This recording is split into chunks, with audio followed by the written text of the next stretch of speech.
I just want you to watch this.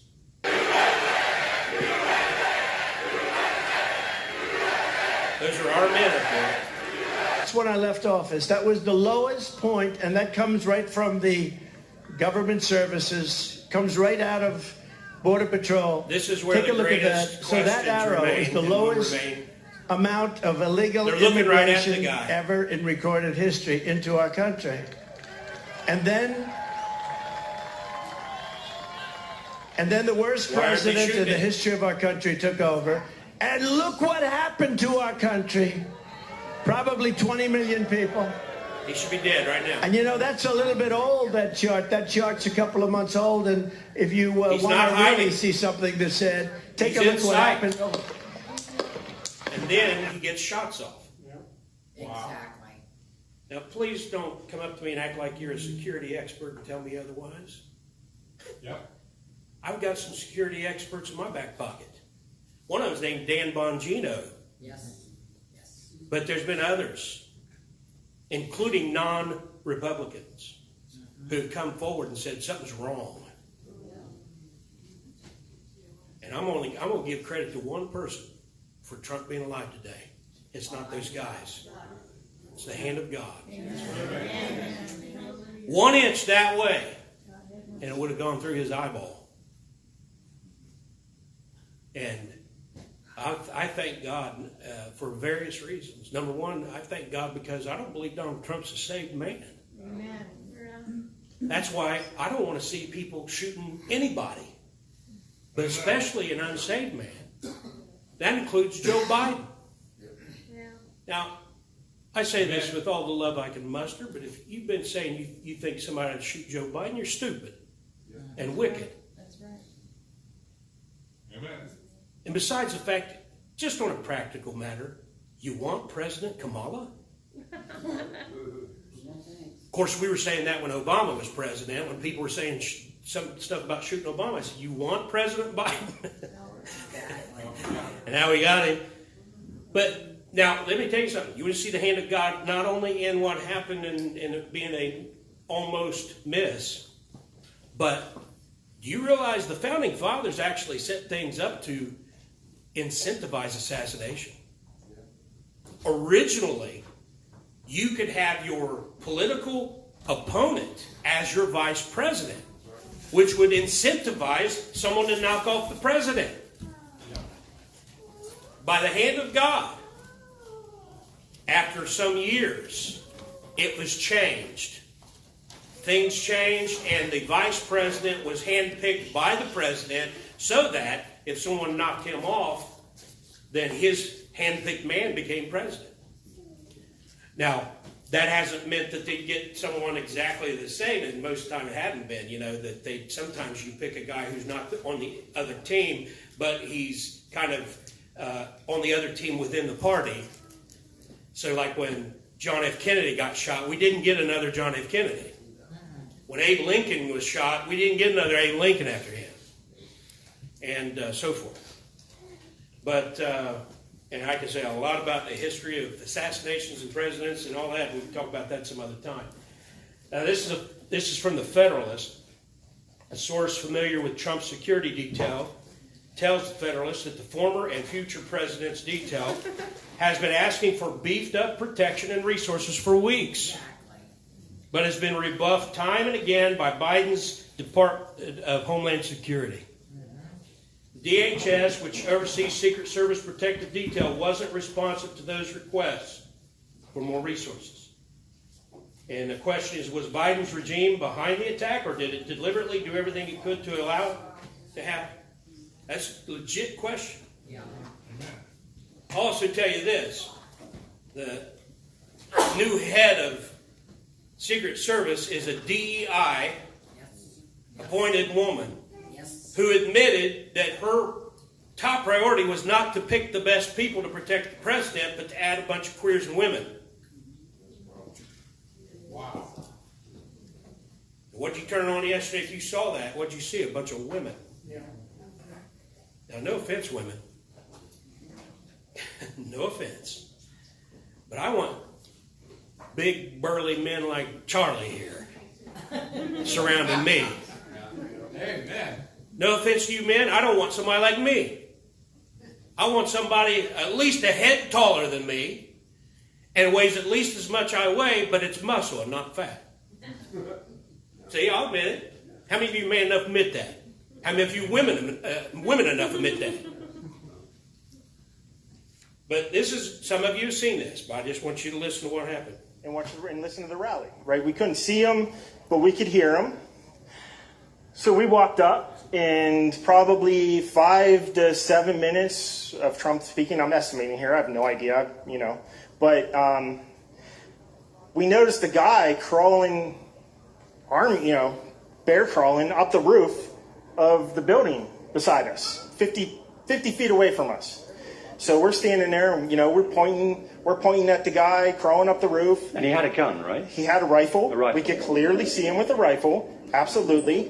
We're pointing at him. The police are down there running around on the ground. We're like, hey, man, there's a guy on the roof with a rifle. And the police were like, huh, what? Like they didn't know what was going on. We're like, hey, right here on the roof. We can see him from right here. We see him. He's crawling. And next thing you know, I'm thinking to myself, why is Trump still speaking? Why have they not pulled him up the stage? I'm standing there pointing at him for, 2 or 3 minutes. Secret Service is looking at us from the top of the barn. I'm pointing at that roof, just standing there like this. And next thing you know, 5 shots ring out. So you're certain that the shots came from that guy on the roof? 100%. 100%. And he was up there for a couple of minutes? He was up there. You saw him up there for a couple of minutes? Absolutely. At least 3 to 4 minutes. And you were telling the police and the Secret Service? We were telling the police. We were pointing at them for the Secret Service, who were looking at us from the top of the barn. They were looking at us the whole time when we were standing by that tree. Could they see binoculars? Could they see him? Probably not, because the roof, the way the slope went, he was behind where they could see. But why is there not Secret Service on all of these roofs here? This is not a big place. Did you see, obviously everyone, when the shooting started, everyone was very panicked. Did you see what happened to him at all? Oh yeah, they blew his head off. Okay, sorry. Secret Service blew his head off. Okay, just be careful because we don't quite know who's watching, but you're pretty sure they shot the guy? Absolutely, 100%. Okay. Yep. You saw that happen? Yep. Okay. Yep. And did you see them go up to him afterwards, or? They crawled up on the roof. They had their guns pointed at him, make sure he was dead. He was dead, and that was it. It was over. There's no way. Anytime that is happening, whoever it is on the stage is down. Exactly. He would have been surrounded the way they surrounded him after the shots fired, before the shots fired and got him off stage. I'm not pointing the fingers at anybody, but I'm telling you, if they claim after an investigation that someone wasn't on the tape and there wasn't compromise, they're lying. This is not possible without compromised security. Now, I got a brain enough, I got eyeballs, I can see it for myself, but I'm telling you that security experts are saying the same thing already. Here's another one. As Trump started, I noticed 2 officers that were looking for something or somebody. I was looking around myself and seen a guy on top of one of the buildings go in between one building to the next, and went and told the officer that he was up there. And when I went back to my spot, I heard that people could still see the person from where they were standing. So I checked that out, and I went back to tell the officer that if he came over there, he could see them. And when I turned my back is when the shots started, and then it took me a second or two to figure out exactly what it was. And then it was just getting out of there and helping some other person out with her child, and we got out, and that was the end of that. And I went and left, and that was all. So the viewers have some perspective. Behind us, okay, is the American Glass Research Company. Okay, can you kind of describe the building behind us, the tan building right there? Can you take a look at it? And then where was the shooter exactly? There's more buildings behind the tan building that we can see. And we were back there, and there's 2 or 3 buildings behind that, and he was on both of them. I assume both of them when he went on that small section from one to the other, and that was where I last saw him, was the end of his day. So this man was able to basically climb to the next building, and you told law enforcement, hey, there's a guy over there. Correct. I don't know how he got up there. I don't know any of that, but I definitely saw him up there, and that was all I know. It's just impossible. You know, there's a story, this true story of this guy. He wanted to see Bill Clinton. This was back in the 90s. He wanted to see Bill Clinton, and he couldn't see him, so he decided he'd get something to look through, and he would climb up the telephone pole. So he pulls his rifle with the scope so he can see Bill Clinton. He's not going to shoot him. He had no intention. It was unloaded, they later found. He didn't have enough sense to know that someone up on a telephone pole with a rifle looking through the scope isn't going to send off red flag. I'll guarantee you one thing, Billy wasn't on the stage after they saw him. So, shooter was about 150 yards from Trump on the rooftop with a direct line of sight to the stage. This is John Cardillo. It defies every security protocol ever written that this rooftop was not secured. Exactly. And law enforcement personnel were not standing up there. And that's a fact. Exactly. One fella, Jack Posobiec, said he was a sniper with a full rifle kit allowed to bear crawl onto the closest roof to a presidential nominee. Elon Musk says extreme incompetence or it was deliberate. I cannot buy incompetence. Either way, the Secret Service leadership must resign. I can show numerous videos like this. We can see the guy. People could see the man up there. That's after he's already been shot and killed. I think they hit him because the guy he looks dead. Now, I just want to remind you of a few things. Some of you have already thought of this, but Biden told donors the other day, it's time to put Trump in the bullseye. Yeah. You remember when Sarah Palin talked about putting someone in the crosshairs? And they all lost their minds and accused her of, getting people stoked. Someone was going to get killed. They didn't say anything about it when Biden said it. That's the difference. Of course, that'll be one of the most epic photographs in American history when it's all said and done. Yeah. But Biden has called him a threat to democracy. Democrats have compared him to Hitler. This is Ron Paul's wife. I'll give her credit for saying this. Kelly. Oh, I said Ron. Yeah, Rand Paul's wife. She says Democrats have compared him to Hitler. Now they're shocked that someone felt justified in trying to murder him. I mean, wouldn't you kill Hitler if you had a chance? I would have. Yeah. Would God have... Yeah, I believe God would have been fine with killing Hitler before he killed off a bunch of Jews and numerous other people by the millions. I think so. I think it'd be justified. So if you think that he's Hitler, what would you do? And the left, from Biden on down, has been trying to convince their followers that he's Hitler. Put him in a bullseye. So Babylon Bee is the best source of news again. Party that called Trump Hitler for 8 years, shocked as someone tries to assassinate him. Just think about that. You've been calling him Hitler for 8 years. He's a threat to democracy. They're on MSNBC and CNN regularly telling people if he's elected, our country's over. And you're surprised that someone takes a shot at him. Everyone seems to forget the calls to assassinate Trump after the SCOTUS. It just happened last week. I'm old enough to remember. This guy says, if I was Biden, I'd hurry up and have Trump murdered on the basis that he is a threat to American security. I could show you for an hour these different. This is a lawmaker, Chappelle Nadal. No, I will. I hope Trump is assassinated. Says it just that plainly. This was all over social media. This actress.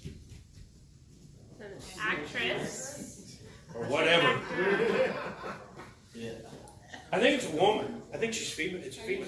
What? That Isn't it sad that we have to have this discussion? Leah Delaria calls on Biden to assassinate Trump. This is war. And I could go on and on showing you these posts all over social media. The left was programmed to believe Trump might assassinate them. So why wouldn't you assassinate him? This is from The Nation. The president can now assassinate you. Officially. That's after the SCOTUS immunity decision. They are totally lying. It does not any way, shape, or form give him that kind of power. But they don't care about the truth. And they were programming people to think that Trump was going to have them killed. Why wouldn't they respond like that? This is from CBC up in Canada. Did the Supreme Court really just give U.S. presidents the power to assassinate opponents? Look what it says. We asked constitutional scholars their thoughts. The dominant takeaway: in practice, never. On paper, perhaps. Vox. The Supreme Court's disastrous Trump immunity decision explained. The court's Trump immunity decision is a blueprint for dictatorship. Well, what would you do if you thought you were about to be taken over by a dictator? If you had a shot at him, wouldn't you take it? That's what's happened. Slate, the assassination hypothetical isn't even the scariest part of the Supreme Court ruling on immunity. So there you go. What would a second Donald Trump term look like? Well, he cannot be the next president because if he is... You can't imagine the things that he's going to do. Mexico, Canada. We can't go to Canada because eventually Canada will become annexed to America. And shoot visitors to the White House. Yeah, that means he can shoot the First Lady. We're going to see violence, the likes of which we didn't even see on January 6th. Make it illegal to run against him, to throw his opponents in jail, to shut down the media. He will make himself into the Fuhrer, and he will make everybody raise their hand and salute him. Using martial law against the American people. Terminate the Constitution. Rewrite the Constitution. Create mass internment camps. Throw everyone into Gitmo. Might be sent to jail, or their rights might be suppressed, especially minority groups in society. You might have any number of things happen to you and your family. Every one of us, our freedom, our liberty, none of us is safe. He's going to have people around him executing against an enemy's list. Assassinate generals. Ordering troops to attack American citizens. Trump's very well armed and extremist base will try to kill people. He's going to basically burn the house down. He will unravel the institutions of our democracy. Draw similarities between Mussolini and Hitler. Adolf Hitler and Benito Mussolini. Makes Donald Trump even more dangerous. Wants to take away your vote. Senate and the House are immediately going to be paralyzed. People will begin in their minds to censor themselves. They might say, well, maybe I shouldn't say this. It's the end of democracy. I think that could be the end of our democracy. Democracy is dead if Trump is reelected. Cozy up to Putin that democracy will be at risk. The absolute destruction of the Justice Department as we know it. The Justice Department could be entirely transformed. I'm really concerned about that. Every person who was a I just cut it off. I could go on and on. Your liberal friends, relatives, neighbors, whoever, co-workers, that's what they're watching every day. And the left has been inciting violence for years. I said, no. I said, if we were in high school, I'd take you behind the gym and beat the hell out of him. I will go and take Trump out tonight. Too many see the protests as the problem. Please, show me where it says that protests are supposed to be polite and peaceful. Go to the Hill today. Get up in the face of some Congress people. And if you see anybody from that cabinet in a restaurant, you get out and you create a crowd. And you push back on them. And you tell them welcome. Running away from Donald Trump, I think you need to go back and punch him in the face. When they go low, he can. You know, there needs to be unrest in the streets for as long as there's unrest in our lives. They're still going to have to go out and put a bullet in Donald Trump, and that's a fact. Shock! They did it. Almost. That is motive. The lefties' response, let's show you a couple. This is a field director for Congressman Benny Thompson.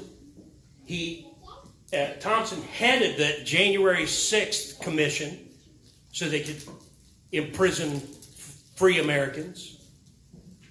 And he says, I don't condone violence, but please get you some shooting lessons so you don't miss next time.